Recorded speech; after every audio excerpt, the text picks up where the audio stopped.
It's a great privilege having you guys around, coming to listen to whatever it is I have to say, and I appreciate the audience. All right, in today's class, we'll be talking about the transport sector. Yeah, and because the transport sector is about, no, it's basically about the movement of people and goods from one place to another, using whatever means that you want to use. And there are different types of transports, you know, and they can call them forms of transport, types of transportation or forms of transportation. So you have the land transport, and the land transport is divided into two. So you can transport yourself and your goods by road. You can do them by rail, right?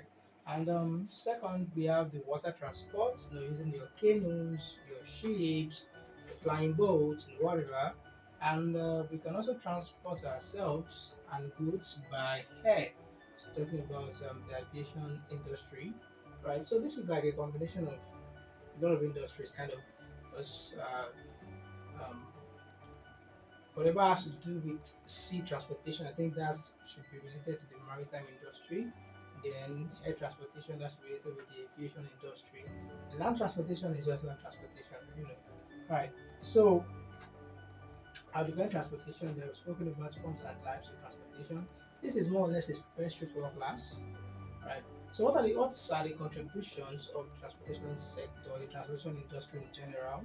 Number one, transporting goods and people from one place to another, right? Then number two, it provides support for non-oil sectors.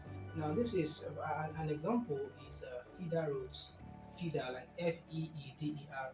Now those roads that you have that connect rural areas to highways, understand? So those are feeder roads, right? So and those roads are very important in taking raw materials from villages, to um, urban centers. For example, agricultural products from villages to urban centers. So you need the feeder roads to be in good shape, right? So transportation has been able to help us, to help the manufacturing sector and even the sector that way, because it helps the transportation of agricultural products to industrial areas. So that brings income to farmers, and then that also makes agricultural products available for use by as input by manufacturing industries, and as well as final consumption by consumers, especially consumers in places where these things are not grown. Okay, and important thing,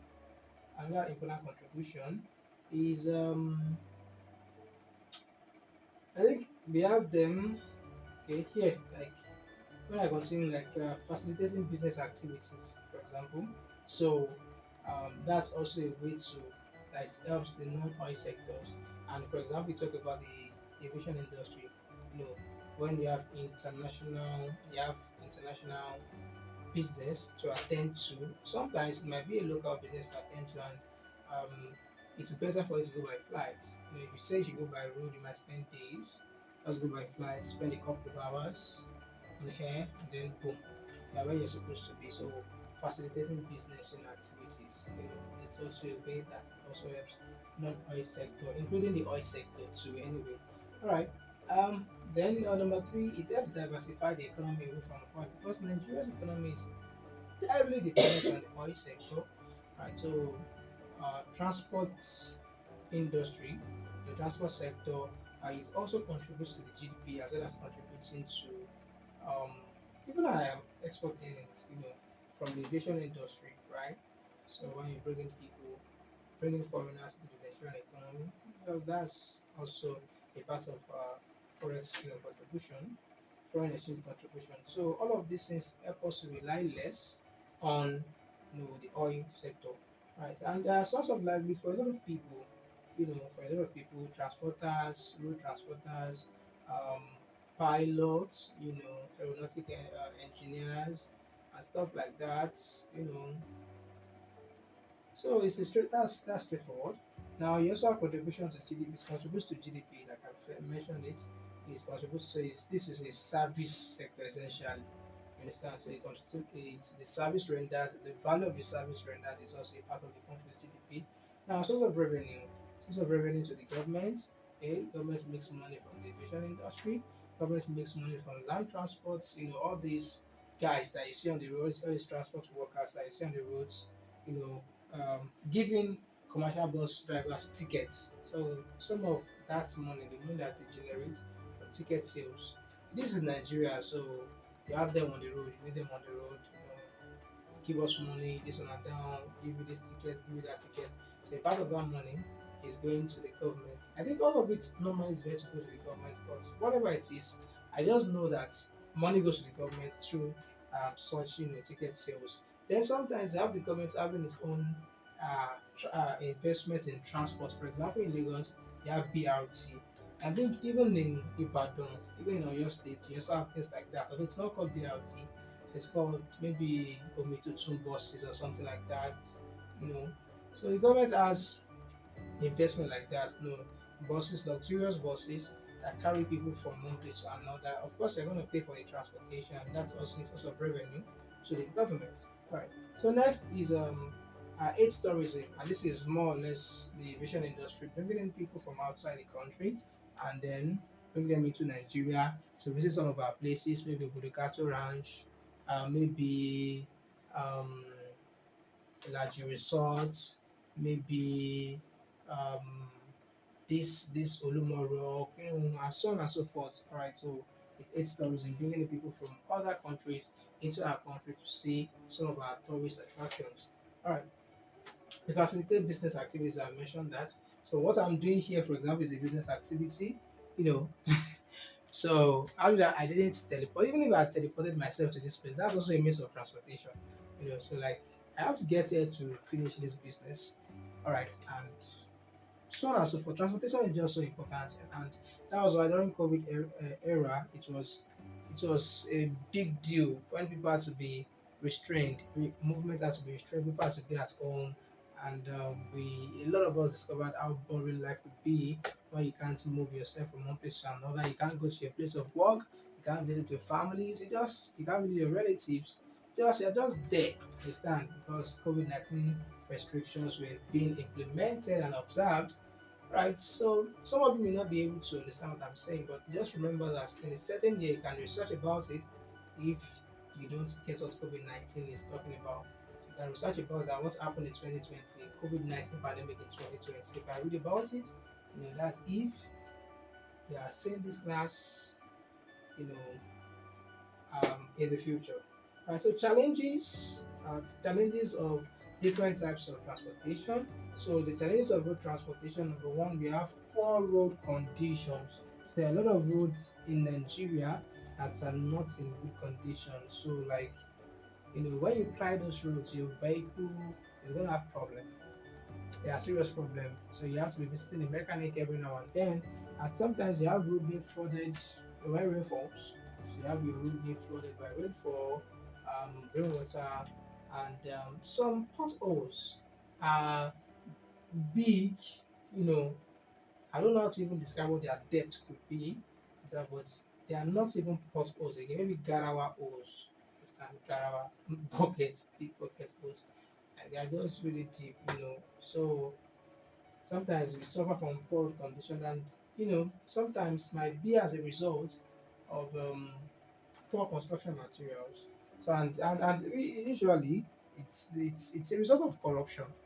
So you have a company that gets a contract to construct a road, then maybe the contract worth 100%, and the government officials that knew about the contracts may take their own cuts. You understand? And then maybe at the end of the day, people have taken cuts here and there. They've taken about 40% cuts out of the total amount of money. So now you're left with 60%. So what you budgeted for using 100%, now you have to spend 60% on it, and you also have to make profit. So you end up buying, you end up using materials that are not standard as the one you'd have used if 100% of the money was available to you. And sometimes it may not even be from the government, it might be from the construction company itself. And so all of these things, you have roads that in less than 2 years, 3 years, they become so bad. You know, so those are some of our that's one of our challenge. And number two, the licensing of drivers without or with little formal driving training. So now what you just have to do is gather some money, go to where they get driver's license and pay. Understand? So normally the way it's supposed to be is people should go to a driving school. Now when you've completed your training as a driver, you are then given your license, you do the paperwork and then you are given your license to drive. But usually you that you're watching this video, for example, now, if you already know how to drive, how did you know how to drive? It's likely not going to be through a driving school. So you learned how to drive. Someone just taught you how to drive. Maybe your dad, an acquaintance, a friend, whatever, taught you how to drive. And next thing, boom, you go to where you get your driver's license, you pay money, and then you get your driver's license. So it's not as if you were tested to know whether you understand all the signs, you know, of driving, and stuff like sometimes it might be going your vehicle might be going after another vehicle, and then the the vehicle ahead of you might be blinking the yellow light for turning. You understand? So you might be thinking that the vehicle is going to turn, whereas the vehicle just keeps speeding and the light is still on. So things like that, people don't understand it. And sometimes you see people driving in the middle of the road. They are neither on the left hand side, maybe like a two-lane road, for example. So instead of you to be on the right lane or on the left lane, you see people stay, at the middle. So you can't, if you try to bypass them by the right or by the left, you might encounter problems. So it's like you have things like that just because people didn't go through a proper driving school. I don't know how to drive right now, you understand? And I hope I don't also be a part of the Nigerian problem, talking about people who get to drive without official training. Now I'm not saying that those who learn how to drive without being taught officially are not good. There are people that are good, you understand. But the obtaining of license should come with testing to ascertain that really you are good and you are good to go. You don't endanger the lives of people. You don't endanger your own life and you don't endanger the lives of other people too. You understand? And sometimes too, uh, traffic congestion, especially in a place like Lagos with a lot of people. So you have traffic congestion here and there on the road. So this is talking about road transportation. And some things have been done, especially in Lagos, um, trying to put in infrastructure that provide alternative transportation system. So you have rail in Lagos State. I think the blue light rail. What is it called? Then you also have water transportation being worked on, so that it's a way to like decongest the traffic that usually occurs in some parts of Lagos. You understand? But these measures are good. They are working, but I don't think they are enough. Okay, then you also have robbery and adoption. Right now in Nigeria, this is 2023, it's not safe to travel by road. I think the safest is probably to travel by air right now in Nigeria, but how many people can afford it? You understand? Airports have been attacked though, but I don't think Nigeria is sophisticated enough to be attacking planes, to be hijacking planes. I don't think so. I don't think Nigeria is that sophisticated. But going by road is dangerous. Going by rail is also dangerous. Some people are attacked. So I think we've not gotten there, but then let me talk about. But normally, people get abducted, along the while traveling, while moving from one place to the other along the road. So sometimes they pay ransom. They get abducted by unknown gunmen or bandits, Fulani herdsmen, whatever. They collect millions in ransom, and they might release the person or they might kill the person eventually, even after the ransom. So those are some of the challenges that we are passing through right now in Nigeria. It's not safe to travel by road in Nigeria. So you just have to like pray to God, whatever God you're serving, pray to that God to grant you journey mercies. You understand? Because it's serious. We have a lot of problems in Nigeria right now. Then you also have the issues of reckless driving. Some people might be drink driving, some people might be drunk driving. You know, some people don't just know how to drive. Some people are just learning how to drive and they don't have the learner symbol in front of their vehicles. They just keep driving rubbish, on the road, endangering themselves and endangering other people. So they have issues of thugs on roads, agbero, yeah, have them on roads, just jumping, hailing your vehicle, and sometimes if the driver, let's say it's a commercial vehicle, the driver doesn't have enough money to settle them to pay them for tickets or whatever, they might break the window, the side mirror, And once your side mirror is broken, so what are you going to see? What are you going to use to see oncoming vehicles? On whatever side, okay, of the vehicle. How do I put it? The where the side mirror has been broken now. So how are you going to see the oncoming vehicles?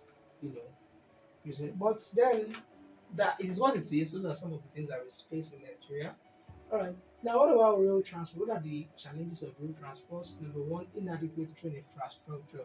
The total road length, the total road length in Nigeria was 3,528 kilometers in 2015. Now, this 2023, more have been added. For example, the Blue Red Light Rail in Lagos, the Ibadan Lagos Rail. I think there's one Kaduna, maybe Kaduna Maiduguri or something like that.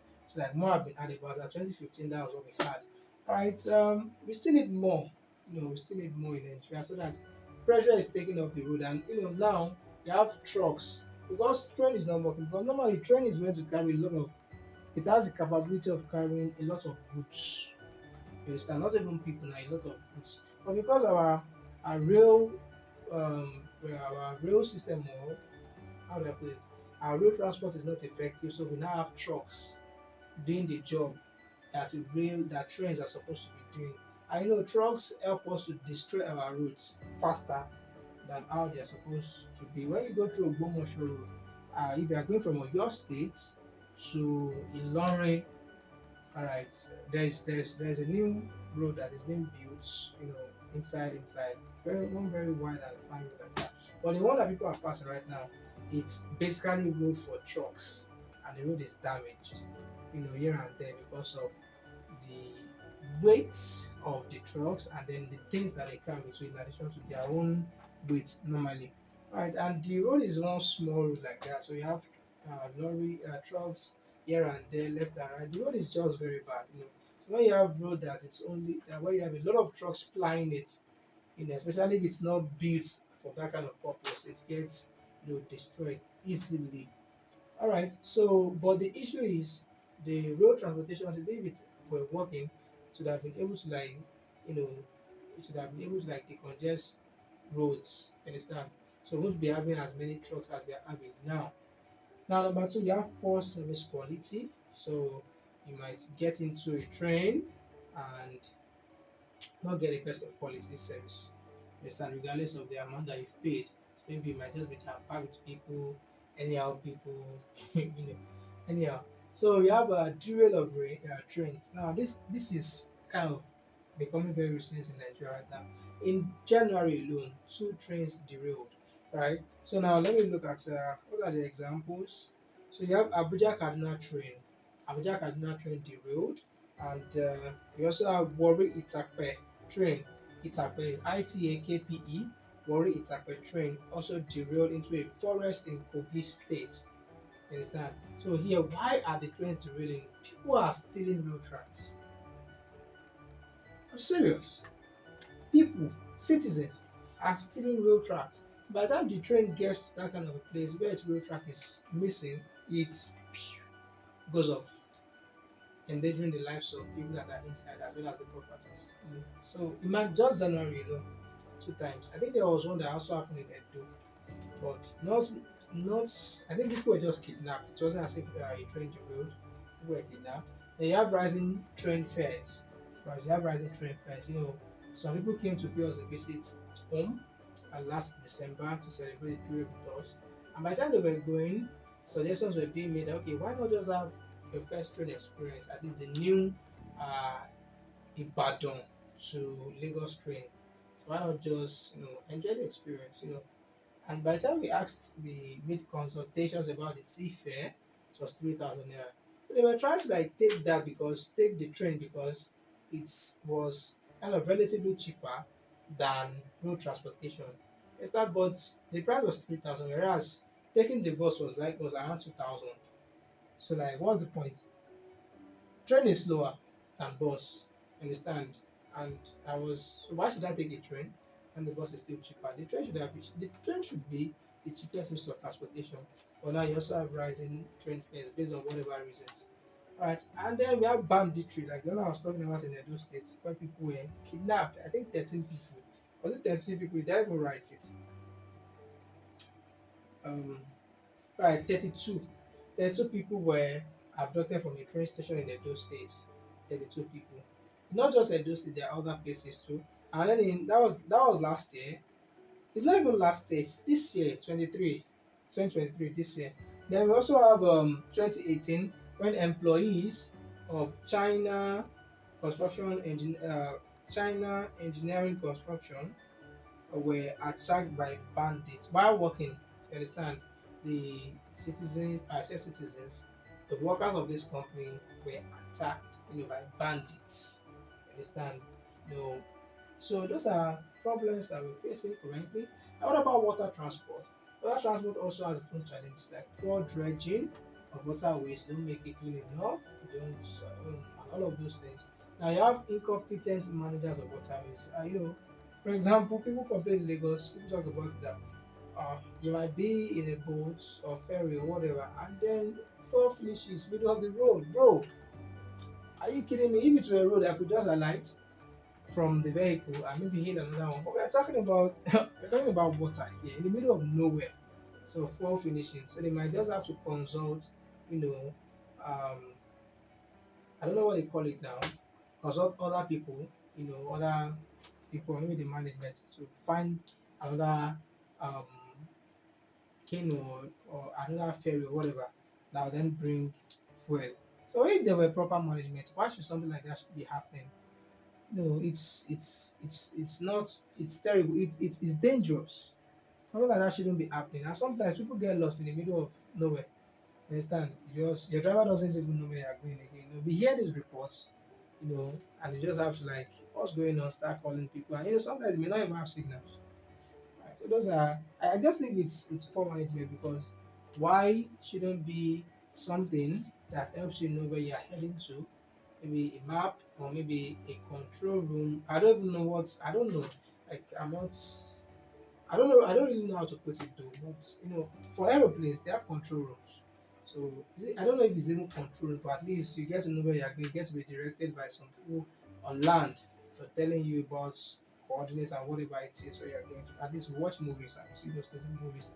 But the lack of proper management, at least if you take your boat right now, you take your ferry right, and then you get missing. Okay, of course you get discovered, but there should be a punishment for that, so that it doesn't reoccur.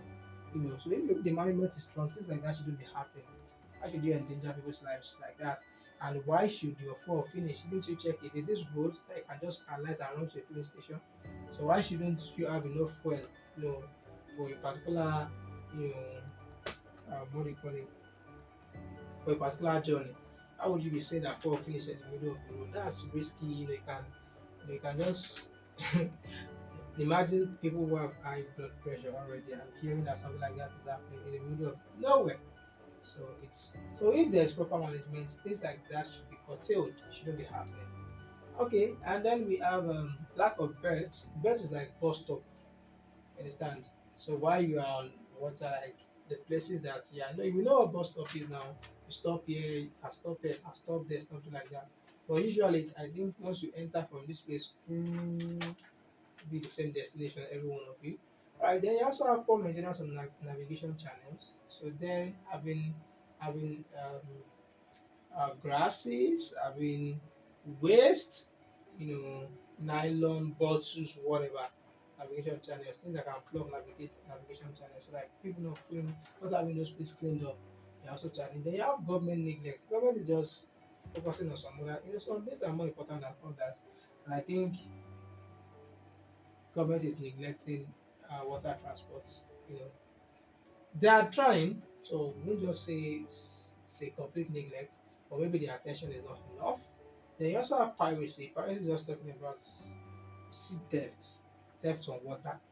So people coming, you know, to steal from you, hijack your, means of transportation, and it's, you understand. So, like, it's just theft, like theft on water. All right. Then we have air transportation. Here, I want to talk more about air transportation in 2 bit. So I'm not just going into the challenges of air transport. Now, the total airports in Nigeria, according to the Federal Airport Authority, is 32. Yeah, 32. Okay, yeah, I missed something here. Talking about road transport, the organization in charge of the management and whatever of road transportation is NRC, Nigerian Railway Corporation. So NRC, Nigerian Railway Corporation. All right, so talking about air transport, we have 32 airports according to FAN, Federal Airport Authority of Nigeria, and FAN itself operates 26 of the airports, and chances of the airport that there are five functional international airports and one state-owned airport in Akwa Ibom. Right, listed here are some of the international airports we have in Nigeria as we speak. Murtala Mohammed International Airport located in Lagos State. It is the busiest international airport in Nigeria. Then you have the Nnamdi Azikiwe International Airport located in Abuja, second busiest international airport in Nigeria. We have Malam Aminu Kano International Airport, which is the oldest international airport in Nigeria. Then we have the Port Harcourt International Airport, which is the third busiest international airport in Nigeria, third busiest. Then we have the Akano Ibiam or Enugu International Airport, Margaret Echo International Airport, Anambra International Cargo Airport. So when I'm talking about cargo, this ones carry goods. Okay, cargo airport. Then you have Ilorin International Airport. I've seen it, when I went to do my NYC, um, what do you call it? POP, passing out. Alright, so we have the Kaduna International Airport, we have the Sadiq Abubakar International Airport. Right, so those are 10 international airports. So there might be more, there might be less, depends on whatever period that you are in. Then we have to notice something: the largest market for passenger um, flows. Okay, so, like, who are people that patronize the airlines in Nigeria the most? Okay, so most of it comes from Africa. So whether going to Africa or coming, or whether going to other countries in Africa or coming to Nigeria from other countries in Africa, other African countries. Right. So you have flows, that's passenger flows from Africa to Nigeria is 73.3%. So whatever it is, as long as it involves Africans, so most of the people that patronize what the Nigerian aviation industry is about, most of them are fellow Africans. 73.3% passenger flows come from them. Then we have Europe, so you have Europeans, 10.7%. Then you have people from the Middle East, the Chinese people, all right, the Chinese, Asians generally, so they being 6.7%.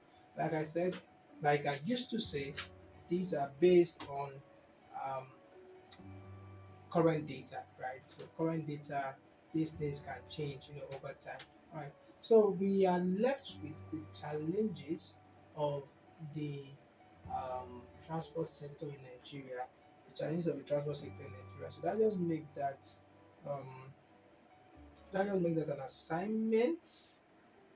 Now, the challenges of the um, aviation industry in Nigeria. So there are some things that I want to talk about, though. Don't let me make it. I don't think I should make it an assignment, or should I? Okay, the challenges, and then you should look for the policy recommendations. But the time has gone, almost 30 minutes video. Okay,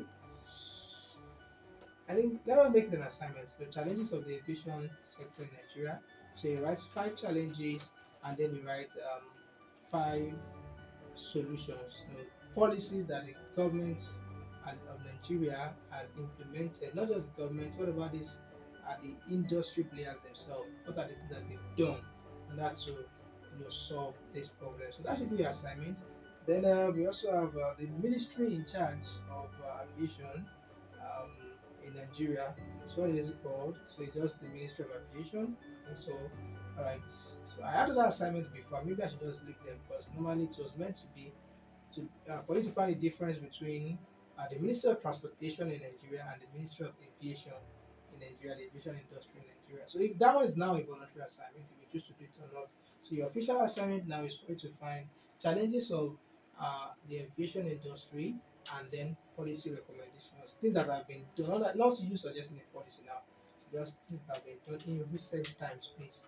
All right. So with that, we come to the end of transport sector in Nigeria. So next we move to banking and finance industry in Nigeria. See you there. Thank you for watching. Take care.